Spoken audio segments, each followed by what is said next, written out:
episódio de hoje tem Hyperledger Cactus, programa de fidelidade do Reddit e o sandbox regulatório da CVM. Eu sou Maurício Magaldi e esse é o Block Drops, o primeiro podcast em português sobre blockchain para negócios.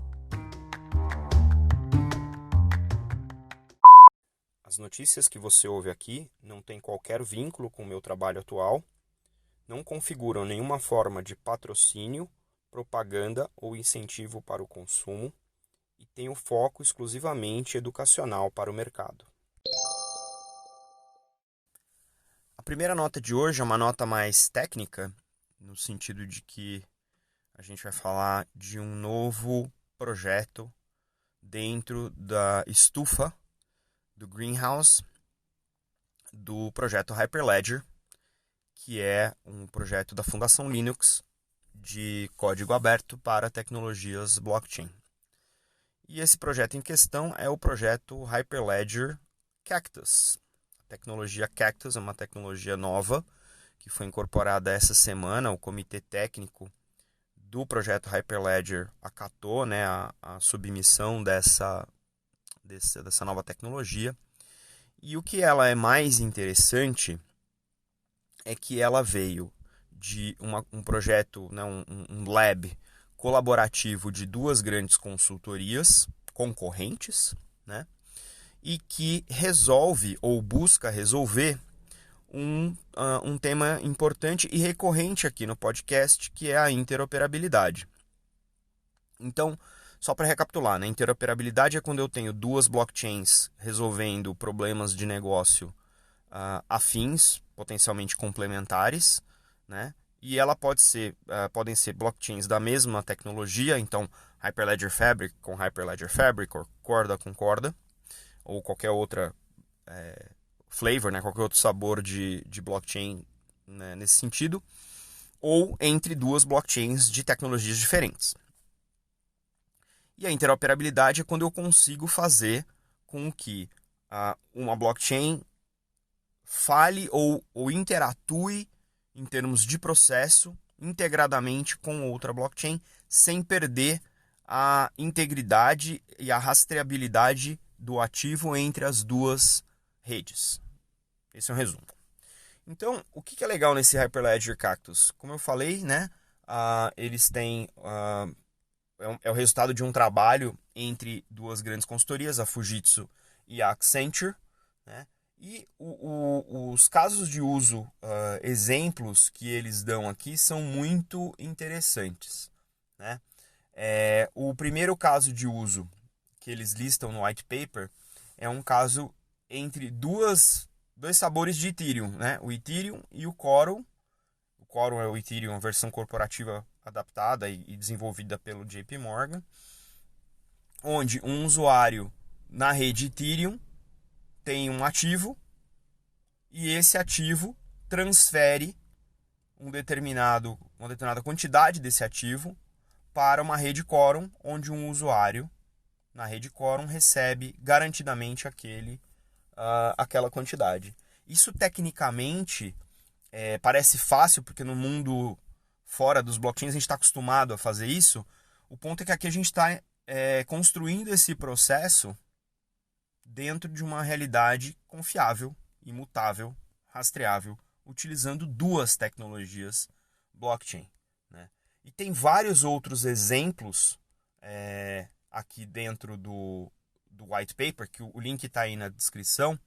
E um exemplo interessante é um exemplo de você ter uma stablecoin, uma moeda estável dentro de um blockchain, a gente usou o termo aqui de Central Bank Digital Currencies, são exemplos de stablecoins, onde você consegue associar essa stablecoin digital a uma outra moeda, real no âmbito do offline. Então, é muito interessante a maneira como eles têm explorado esses casos de uso. São casos de uso que geraram a tecnologia e não o contrário, não foi a tecnologia que foi até o caso de uso. São problemas reais que esses pesquisadores encontraram entre as diferentes utilizações dos blockchains e desenvolveram essa tecnologia, o Hyperledger Cactus, na tentativa de ser uma interface, eles chamam de pluggable, né? Um plugin onde você instala, integra os dois lados do blockchain e ele mantém essa integridade fazendo as conversões necessárias. Eu estou muito curioso de entender os detalhes de como essa tecnologia pode ser implantada, porque como a gente já discutiu aqui no podcast, interoperabilidade é um dos holy grails, né, da adoção massiva de blockchain no mundo corporativo. Então, vamos estudar mais e vamos ver quais são os casos que aparecem daqui para frente. Para quem não conhece o aplicativo Reddit, o aplicativo Reddit é um fórum muito grande, com 300 milhões de usuários no mundo inteiro. E em parceria com a Tencent, que a gente já até trouxe aqui outros casos de uso da Tencent, estão lançando, baseado em Ethereum, o Reddit Vault, que nada mais é do que uma digital wallet, uma carteira digital, para armazenar pontos de incentivo dentro do ambiente do Reddit. Ou seja, o Reddit está querendo aumentar o engajamento dos seus usuários através de um programa de incentivo de fidelidade, né, de pontos de fidelidade, utilizando um backbone em Ethereum sobre este ambiente de fórum de conversas e debates, para que o engajamento nestes fóruns aumentem, os usuários sejam recompensados, né, pela sua pontuação, que no Reddit eles chamam de karma, e esse karma vai derivar um conjunto de pontos de lealdade, né, de fidelidade, que vai estar armazenado em suas carteiras digitais. Então, cada usuário Reddit vai ter uma carteira digital e esses tokens, ou esses pontos de fidelidade, vão ser carregados nessas carteiras para serem utilizados em parceiros do Reddit online. Olha que loucura. Então, eu acho que a gente já até discutiu aqui no podcast, em outros momentos, uma aplicação, né, para blockchain, para loyalty, para programas de fidelidade. Eu, pessoalmente, acho que esse é um dos grandes casos de uso ainda não amplamente explorados com o uso dessa tecnologia, porque são vários programas de fidelidade ao redor do mundo com pontos que não são conversíveis entre si e poderiam ter muito mais liquidez, né, para os usuários. Quando tem muitos programas, você acaba concentrando em um, porque quanto mais você usa, mais vantagem você tem, e os demais vão ficando secos, os pontos vão expirando. Isso para o plano é bom, mas para o usuário é ruim e baixa o engajamento, né? E o que o Reddit está fazendo é pegando uma comunidade forte, recorrente, os usuários que usam Reddit usam constantemente, e jogando para dentro desse ecossistema uma funcionalidade baseada em blockchain para aumentar o engajamento deste público, e talvez até para esses usuários seja a primeira vez que eles vão entrar em contato com alguma aplicação blockchain cotidianamente. E vão ter um arcabouço técnico ali para garantir que aqueles pontos são pontos deles, que eles movem de maneira rastreável, com todos os benefícios do blockchain aplicado nesse ecossistema. A Tencent já tem várias aplicações blockchain, conhece a tecnologia, conhece a aplicação dessa tecnologia em casos de uso reais, e o Reddit vem com essa população incrível de usuários que já estão acostumados a trabalhar com incentivos e gamificação, porque o Reddit tem essa questão dos pontos de karma, e agora passam a ter essa operação rodando, né, ou uma operação espelho com esse loyalty rodando em blockchain, né? Esses pontos comunitários, essa questão da atribuição dos pontos, ela não é automática. O Reddit costumeiramente tem componentes de democracia, então vão ter votos da própria comunidade para decidir quem recebe, quanto recebe desses pontos. Os pontos estão limitados, são 250 milhões de tokens que vão ser distribuídos ao longo dos meses, e conforme esses tokens são consumidos, eles vão sendo retroalimentados, né, para serem republicados na plataforma. Então, se você consome, compra pontos, compra badges, compra de repente GIFs ou direitos de uso dentro da plataforma, você devolve esse token e obviamente esse token volta para o ecossistema para ser consumido posteriormente.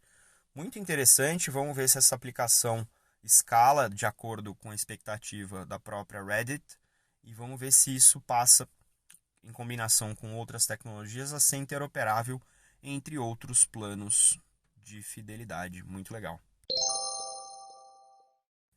A terceira nota de hoje é sobre o chamado sandbox regulatório da CVM.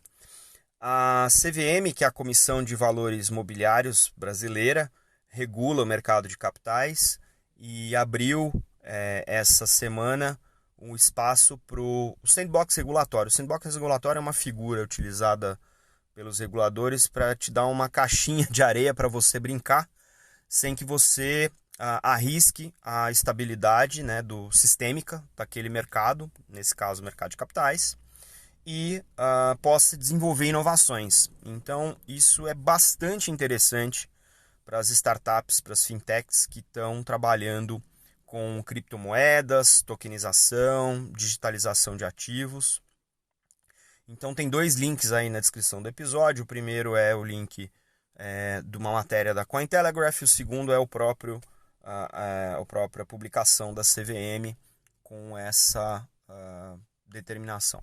As datas não estão claras ainda de aplicação, né, para esse sandbox regulatório, mas a ideia desse sandbox é permitir que algumas dessas empresas consigam estabelecer novos modelos de negócio utilizando tecnologias como de blockchain ou outras tecnologias, mas que vocês consigam, né, que as empresas consigam desenvolver sem o ônus de ter que adotar toda a regulação que é pesada no mercado de capitais. Então você ter todos os controles, todos os relatórios, né, para estar em compliance com essas regulações, o sandbox te dá uma área para trabalhar.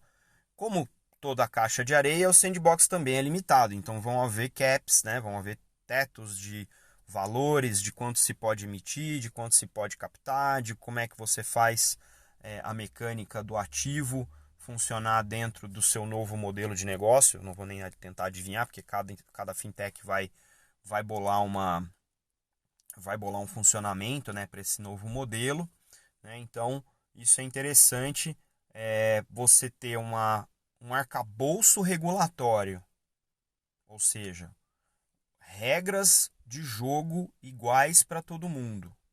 E você pode ter um espaço onde você pode testar o seu modelo ante essas regras, né?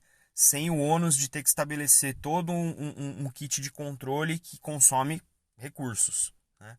Isso ajuda a acelerar a inovação. Então, eu acho que aqui vai um aplauso, né, para a CVM, no sentido de estar se posicionando, já não é de hoje, mas agora de maneira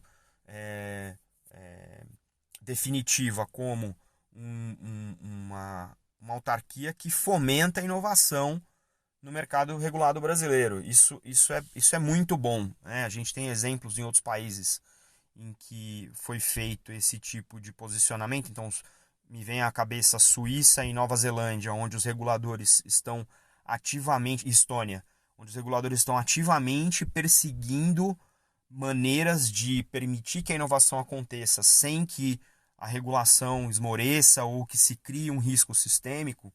A CVM está seguindo esse mesmo passo. Então, os participantes vão ter que aplicar, vão ter que se candidatar a esse sandbox, né, para discutir qual o seu modelo. A CVM vai aprovar.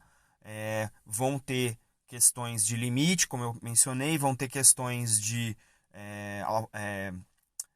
lift, né, de isenção de cumprimento de determinadas regulações pré-existentes para você poder operar, justamente porque essa é uma área onde se testam, né, esses limites, onde se testam esses modelos, né? E os grandes benefícios aí, até citados aqui pelo próprio artigo da Cointelegraph, é inovação, como eu mencionei, ter os participantes orientados pela CVM durante esse processo, durante o desenvolvimento dessas atividades, para que a gente não tenha insegurança jurídica. Obviamente, encurtar o tempo de amadurecimento desses modelos, né, para que eles amadureçam rápido e possam gerar benefício econômico no médio prazo.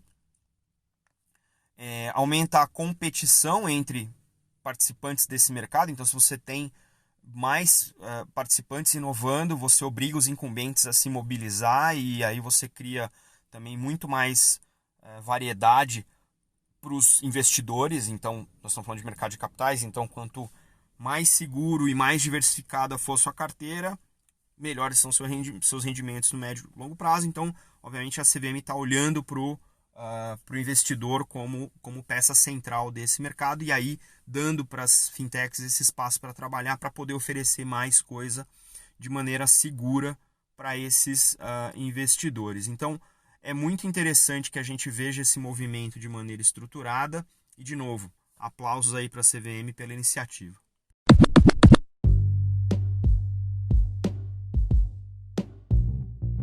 Você pode ouvir o Block Drops Podcast nas plataformas Numis, Google Podcasts, Apple Podcasts, Spotify e Anchor FM. Entre em contato conosco através do e-mail blockdropspodcast@gmail.com, no Instagram Block Drops Podcast e no Twitter Block Drops Pod.